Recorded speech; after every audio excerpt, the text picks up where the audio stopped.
Hello everyone, my name is Alicia Jackson, licensed professional counselor, and welcome to my channel. Today we are reviewing Married at First Sight, Season 15, Decision Day. We made it. You guys, we have made it to Decision Day, and at this channel, we do a therapeutic review. I utilize internal family systems, a model that I use in my practice.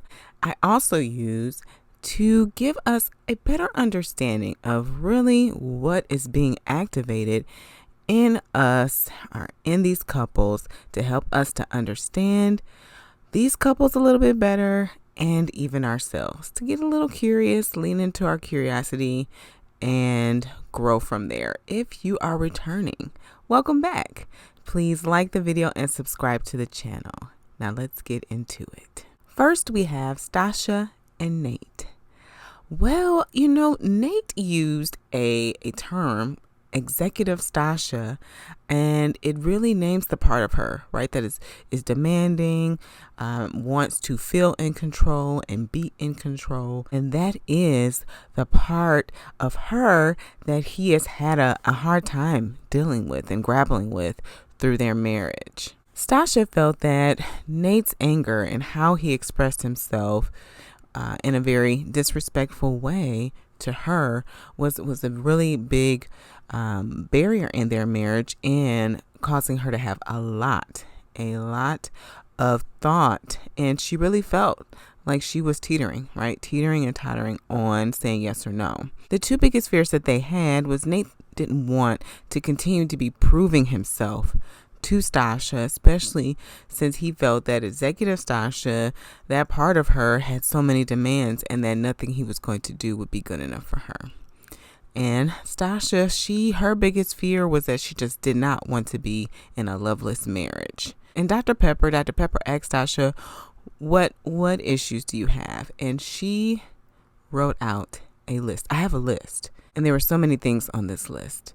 His anger, rejection, communication, comprehension. That word, that has so much wrapped up in it, that comprehension piece. I feel like that was definitely related to their communication barriers, and at the same time, comprehension, him not comprehending, it speaks to like a deficit, right? And so I'm imagining that's how he's receiving that as she's reading this list of the things that she has concerns about. His disrespect, mommy issues. She stated that she feels like his past traumas have really showed up in their relationship. She feels like he's seeing her in the same light of his mother, and that she will do the same things that his mother did to him.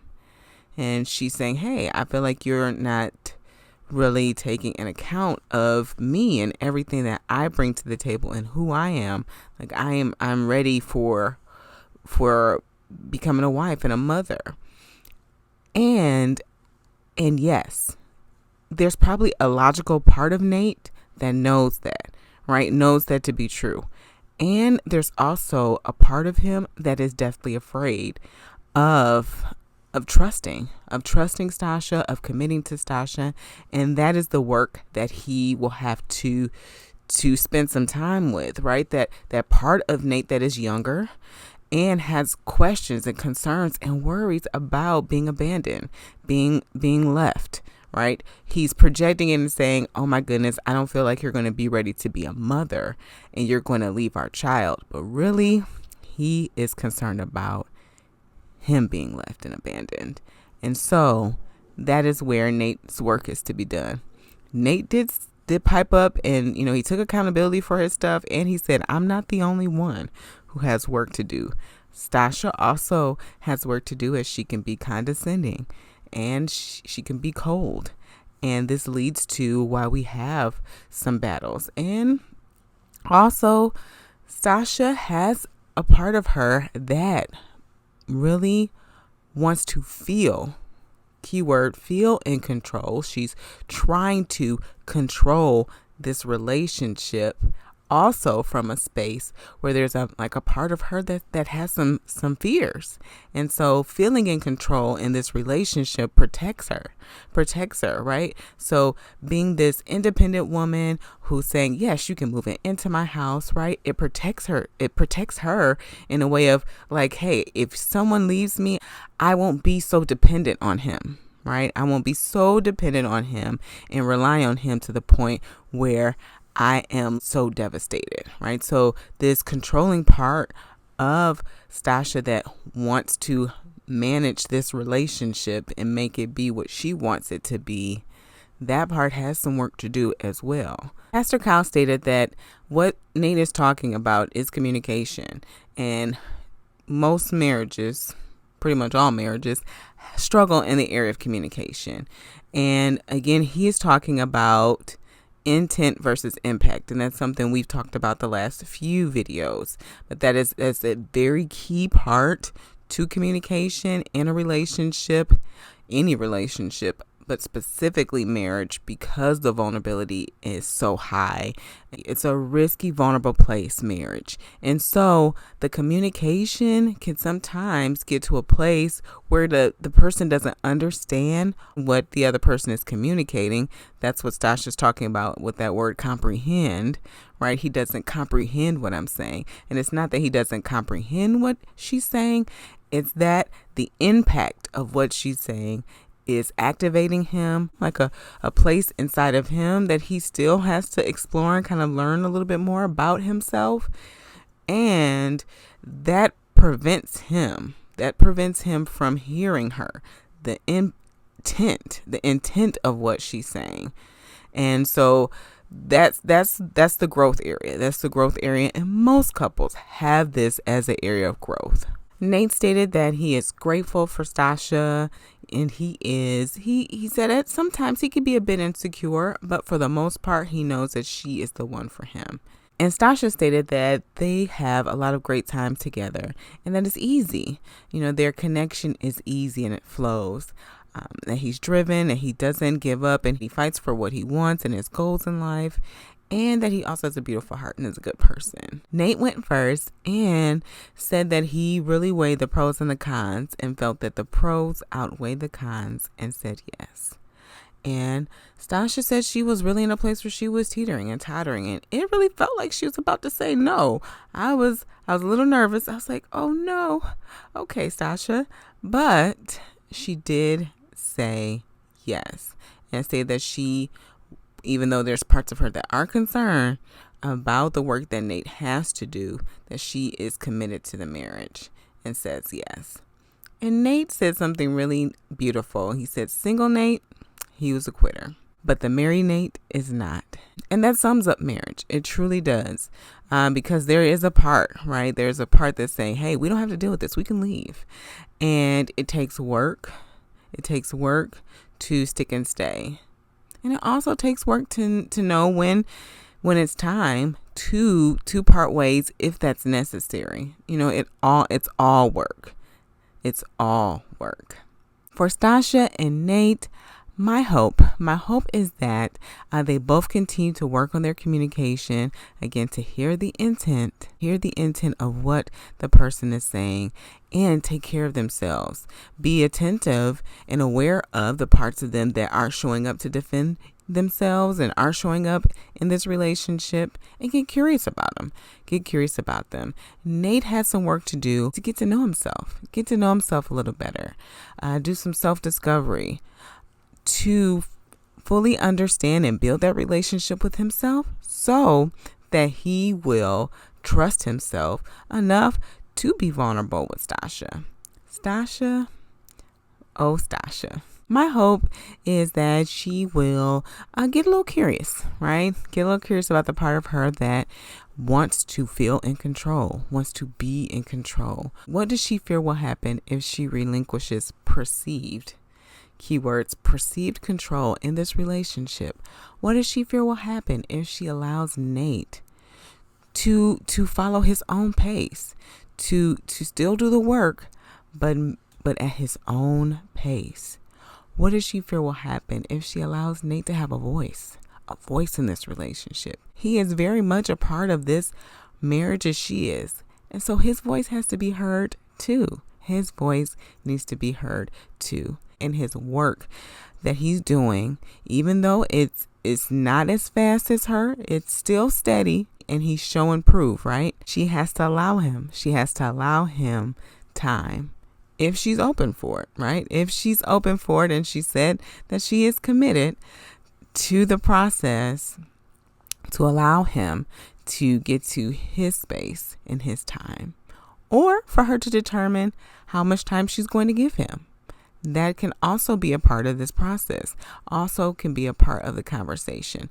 But demanding it on site or constantly seeking reassurance, that part for both of them, seeking reassurance, another thing for them to definitely get curious about what will work for them to reassure themselves, and also what do they need to see from each other to feel safe and secure in this relationship. Next, we have Lindy and Miguel. Now, for the rest of the couples, after Stasha and Nate, it really seems like the experts kind of dropped the ball. A lot of the couples were talking about their big issues, and they remained silent, or at least the editing was cut out. Like, they were talking about really big issues. Miguel and Lindy, Alexis and Justin, Mitch and Kristen.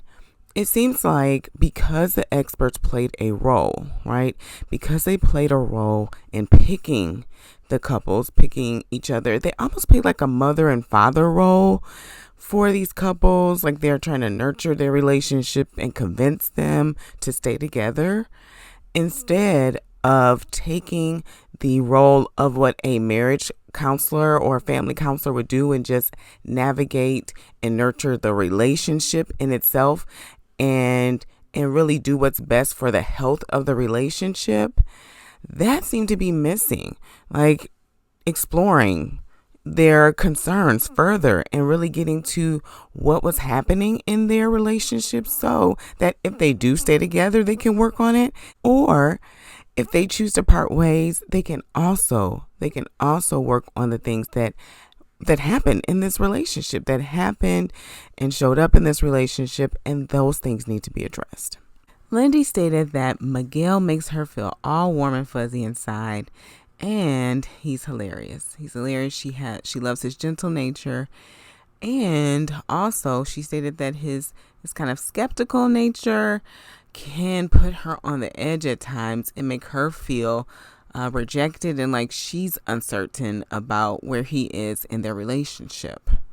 Miguel stated that Lindy made him realize that, I was in it for 8 weeks, but hey, I'm in this for a lifetime. He said that he loves their physical connection and he loves her passion. And at the same time, her outbursts can be a lot for him to manage, and he doesn't know how to handle those. It's a hard time for him, and it's exhausting for him to manage the negativity that occurs in their conflicts.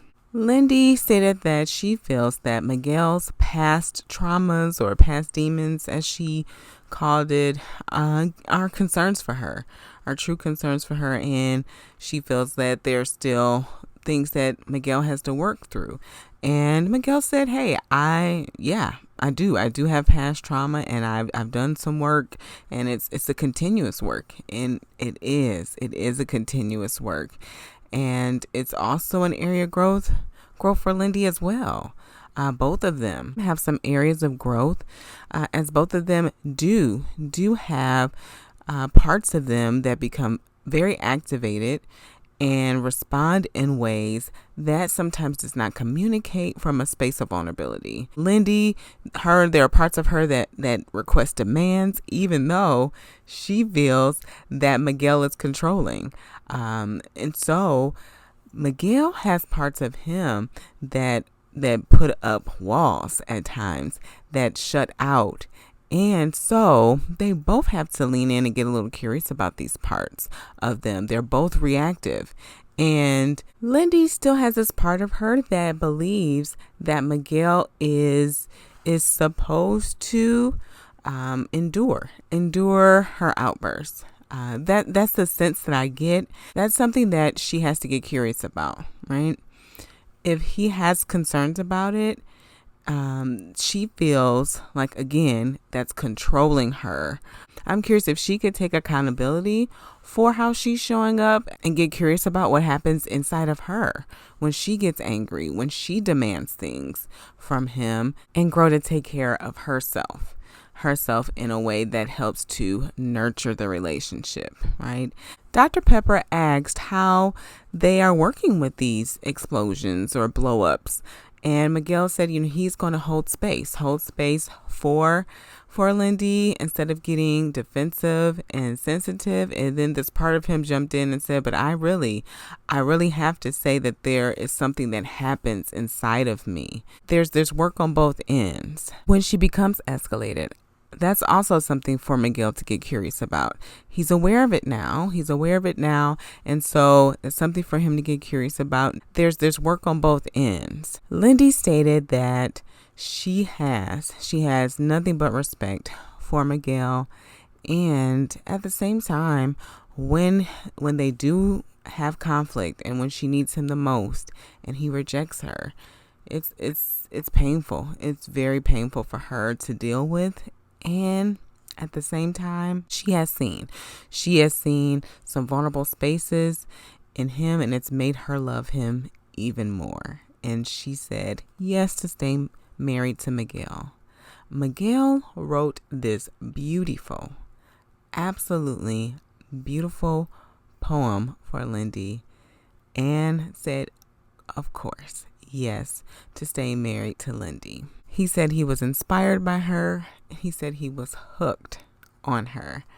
I'm hoping that both of them will be able to navigate their wounds and the parts of them that do show up to be seen in their relationship, and especially in the midst of conflict, because those are the parts that are trying to get their attention to be seen by them, right? Oftentimes what we do is try to make other people attend to our wounds. And really, it's our job to attend to our wounds, to take care of us and be present with us. So I'm hoping that they will take the time to connect with the parts of them that have been showing up in this relationship, and for both of them to find their middle voice. Instead of coming from a place of anger feels more powerful. That voice of anger feels more control, and that's why it shows up. And anger is usually covering a part that feels scared or hurt or sad, and that's a softer emotion, and you have to be in a vulnerable space, in a brave space, to be able to articulate and communicate from that space. And that is where the work is in this relationship. So hopefully they'll continue to grow and flourish and be committed to the work. Next, we have Alexis and Justin. Whew, this couple made me nervous. Through the whole bit of it, because I just did not know what to expect. And there were reasons why, right? There were really big reasons why. And we saw this play out this episode. Absolutely. Alexis stated that she could not believe the man that she ghosted 6 months ago was her husband. She stated that she felt like he was made for her. And at the same time, he can be a lot for her to handle. He can be too much, she stated. And she questions if she could do this for the rest of her life. Justin stated that Alexis' looks were a bonus, and her personality is everything. And at the same time, once the dog gate happened, their relationship took a drastic turn, and it never came back to the honeymoon. Alexis stated that she knows what she's going to say, and she's not going to think about it. She's just going to say it. When she said that, I said, I wonder what's happening here. I really wonder what's happening there. It seems that logically there were parts of her logical mind had some concerns, but she was making a decision to do something different. Justin stated that he realizes that he lives in his head, and he's so grateful to have come to this realization because it's helped him to see more clearly himself and things he needs to work on, and he's grateful for that because he didn't want to continue to not know this and think that nothing was wrong. Alexis stated that she appreciates Justin's vulnerability and his growth, and that she appreciates how much he cherishes her and loves her. Justin stated that he appreciated how much Alexis has taken the time to understand him and listen to him. He said because there's times he questioned it, saying like, you don't understand me, you don't hear me. And then he'll take a moment and say, you do listen to me, you do. And Alexis, again, in true Alexis form, said, yes, I do. I do. I listen to everything you say, unfortunately. Here's the thing. The parts of us, we all have different parts of us, whether we're aware of it or not, right? And there's definitely a part of Alexis that was fatigued by Justin, that was fatigued by his vulnerability. There's probably a part of her that admired his vulnerability. So I don't want to paint the picture that Alexis is all bad or that Justin is all good. We all have different parts of us, and you can definitely see the internal conflict. And so there's a part of her that does not want Justin to hear the part of her that has doubts. What she doesn't understand is that part has been communicating to us and Justin since the beginning, to her making jokes about his appearance and how sensitive he is and how tall he is and about how much her neck is going to hurt. All these things, do you know how to take off a woman's bra? Can you work on your thrust? Yes, I've had to listen to you and hear your words all the time. Unfortunately, all of these, that's this part of her that is taxed or even annoyed by Justin, right? That part is there. I will give her grace and the benefit of the doubt, saying that she doesn't want to say that this part is there because she's protecting his feelings. She knows that Justin is a tender bear. He is. And at the same time, he is not blind. And so if she's denying this part of her, even though it is peeking through, it's bleeding through, right? She has to acknowledge this part. She has to acknowledge this part of her because it has been present through their entire marriage. Pastor Cal brought up intimacy and said, hey, this has been an issue for you guys, but you guys did consummate your marriage. Let me know how you feel since this has happened. And Justin said, hey, we've been having fun. We've been really enjoying ourselves. And Alexis said, and we need to, I appreciate that Justin has made effort to initiate, and we also have work to do. And Dr. Pepper said, tell me more about that. And she just said, we have work to do.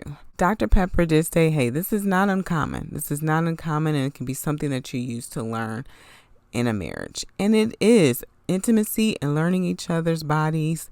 That is a part of a relationship, a lasting relationship, and definitely marriage, because that changes. Our bodies change throughout marriage. So taking the time to get to know each other and to be intimate with each other and learn your bodies and what works best for you, that is a part of it. Dr. Pepper also asked about Doggate, saying, hey, the situation with Maya, do they feel like that was a turning point in their relationship?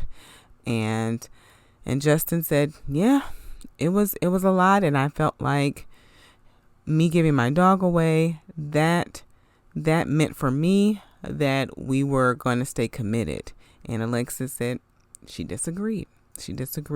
For her, that didn't mean that for her. And she felt like Justin was throwing it in her face that he made that sacrifice. I feel like, again, that was Justin's decision.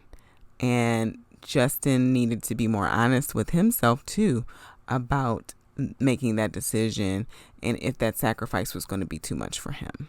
Justin went first and stated that, yes, he would like to stay married to Alexis, that he's committed to seeing this through. And Alexis, she wrote a letter out to Justin, saying at some points she felt like she had had enough, that there was just no more that she could do. She also stated that at this very moment, she's still unsure about what decision is the right decision.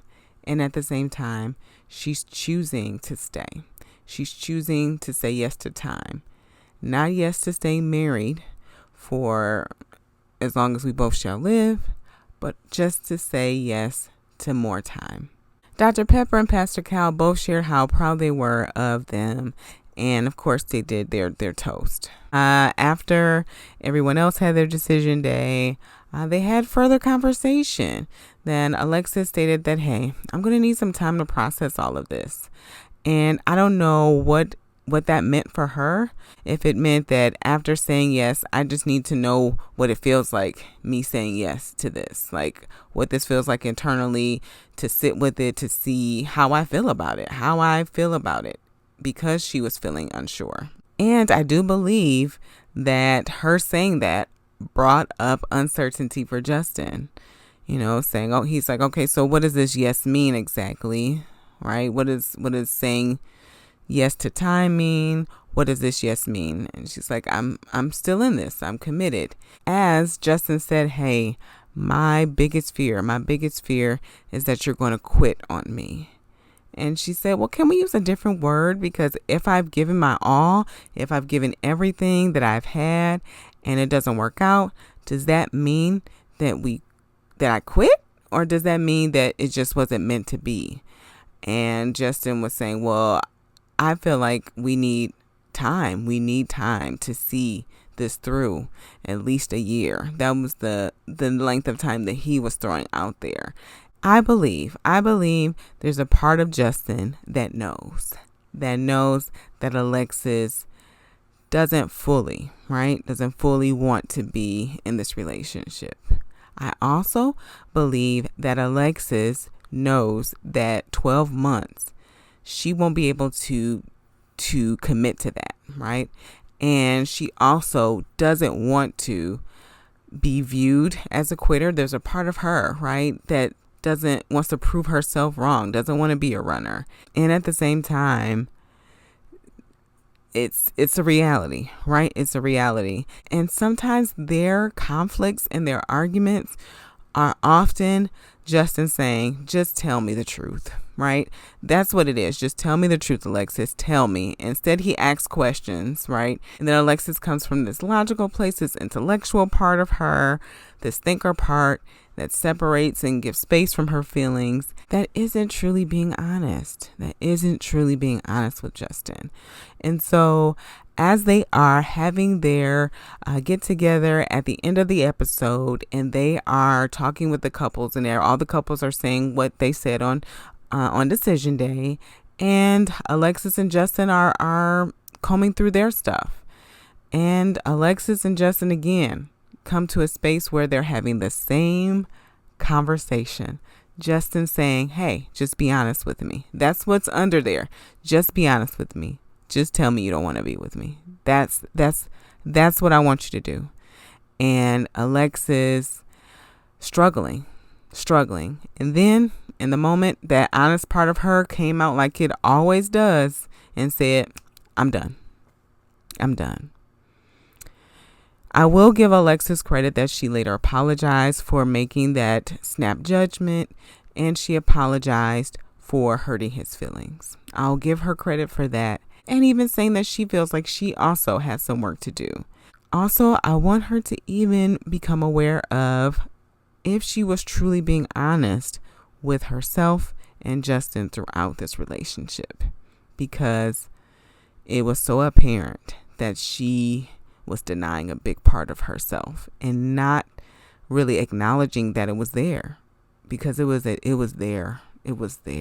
Oh, it was there the whole time. I hope that Justin takes some time to get to know himself more, to really explore himself, the ways he protects himself, these parts of him that comes off as this kind of this big macho kind of overconfident. It's coming from a place that is overselling. He has this part of him that oversells his confidence, because really underneath that, there's this boy who's doubting. He's doubting his lovability and doubting that he'll be accepted and that someone will choose to pick him and really stick and stay. And I want Justin to be able to stick and stay for him, to acknowledge that he is lovable and to take care of the little Justin inside of him. And of course, I hope that he goes to get his dog, because I'm sure Maya misses him so much. Last, we have Kristen and Mitch. Kristen stated that from the get-go, it was 100% attraction and connection from the get-go. And she loves the fact that he cares so deeply about the environment and that he's passionate about his career and his family. She did say that he is intense, and then she didn't think that they would be able to come back from the honeymoon. And they did. They made a lot of area of growth, and she is proud of the work that Mitch has done. And at the same time, there's a part of her that felt like she was compromising too much of herself and losing herself in this marriage. Mitch stated that, hey, at the beginning, Kristen was not his type, but as they grew, he realized how much of a beautiful person she was and how beautiful she was inside and out. He stated that he is a much better person than he was before marrying Kristen, and he didn't expect to love Luna as much as he did. He also stated that, my unfiltered nature got me in trouble. My honesty, it was a bit too much, and he got in his own way. He stated that he wants to continue to be married to Kristen, but he's concerned and fears if she is the right person for him. Decision day started with Kristen eating a bug, and that was gross. Mitch stated that his biggest regret was saying what he said to her on their honeymoon, and he didn't realize how much what he said impacted her and how much it hurt her. He also realized how closed off he is in his relationships and how closed off he's been to love. And he learned that the more he opened up, the more he was accepted, because then he was free to be himself. He didn't have to hide the parts of him that he had shame or concerns about. He can feel more free and open, and he could trust that other people would accept him for who he is. He also stated that he feels that Kristen is loyal and honest, and he didn't see that. He didn't see that at first because he was getting in his own way, right? There's this part of him that was really scared about him being accepted, and that is what got in the way. When it came to making their decision, Mitch stated that their time was unforgettable. He truly cherishes Kristen for who she has been to him, and he said that she deserves someone who's going to be truly committed to her. And so he does not want to be in a relationship with Kristen and not give her what she deserves, because she's been such an incredible person to him. And Kristen said that she agreed and felt the same way, as she was choosing herself today and not committing to Mitch because she knows she deserves more. And as much as this surprised me, because I thought they were both going to say yes, I am very grateful that they decided to end the marriage. One, because Kristen was able to get some clarity for herself, because there were so many parts of her that were saying like, hey, I need to be affirmed. Hey, I want commitment. Hey, I want to live my dream. I want to flip houses, right? There were these parts of her that had valid needs, right? And there were parts of her that had these big dreams. And she felt like she was compromising so much of that to where she wasn't even acknowledging or feeling like herself. And so I'm grateful. I'm grateful that she chose her. I'm also grateful that Mitch honored Kristen enough to allow her freedom to find someone who's going to give her what she deserves. Pastor Cal was flummoxed. He was like, Pepper, I just don't understand it. And I said, hey, Pastor Cal, give me a call. I can explain it to you. Pastor Cal was flummoxed because he said, hey, you guys are touching, you're still holding hands. And Kristen was consoling Mitch because she knew that was a hard decision for him, right? And at the same time, there can be an amicable ending to a marriage or relationship, right? That's possible. We don't want it to get to a space where it's contentment and resentment and daggers, right? And so that they're choosing to end the relationship before it gets to that place where he says, hey, let's keep going, and then doesn't give her what she wants. And then there's the resentment, right? There's the fireworks. But let's not speak too soon, because at the end of the episode, as they are telling and sharing what happened and who said yes, who said no, Kristen is talking about this ajar door that she has for Mitch. And she's saying, if things happen, if he decides he wants to be a husband, then, hey, I might. And Alexis pipes up. And I feel like, again, the part of Alexis that inserts herself in other people's relationships came out again. Maybe it was in protection of her connection and her relationship with Kristen. As we know, they're close. And at the same time, again, it led to a awkward moment. It led to a moment where things escalated and blew up because Mitch felt pressured. And was like, hey, I'm not the bad guy.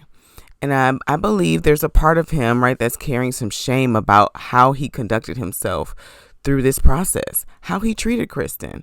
And he's taken accountability for it, but there's still a part of him that's like, we know when we do something wrong. When we do something wrong, there's a part of us that may, be our inner critic and tell us some not so nice things about ourselves. And that's hard to sit with. Especially if you haven't had a lot of experience with taking in critique and soothing yourself to the point where you realize, hey, just because I make a mistake doesn't mean that I am a bad person or I should be shaming myself because of it. If you haven't had a lot of experience practicing self-compassion, and I'm going to go out on a limb and say that Mitch hasn't had that experience, then this moment for him, it's a lot. It's sobering for him to realize, hey, I wanted marriage, but I'm not ready for marriage. Actually, I have a lot of work to do. I have shut myself off from love. I really don't know if I'm lovable or if I can even accept myself enough to accept someone else. That's a lot to take in an 8-week period, and then have people inserting themselves in the space of vulnerability for him. Not giving him excuses, just explaining why he showed himself yet again and said, oh, that's not on my end. I didn't say that I wanted to continue this relationship forward. And it left Kristen feeling hurt. It left her feeling rejected, and her ultimately saying, I'm officially shutting the door. I'm not going to reopen the situation. I'm not going to make myself susceptible to Mitch again. And Mitch does. He has a lot of work, and Kristen does too. Mitch has to grow. He has to grow to accept all of him so that he will be able to accept someone else. And Kristen has to. She has to listen to the parts of her that are saying, hey, we're accommodating too much. We are not getting our needs met. She has to listen to those parts of her. For Kristen, I hope she truly connects with someone who is ready, who's ready for her and willing to meet her and be as committed as she is to them. And I hope that Mitch grows to really appreciate and understand himself a bit more, to have space to have compassion for himself and for others, and to maybe soften back those rigid parts of him.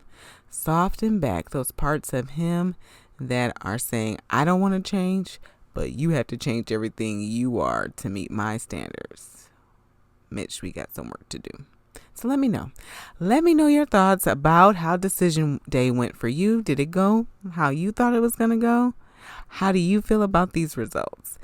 And if you have stuck around for this long, be sure to like the video, subscribe to the channel, and as always, be cool, be calm, be centered. Peace.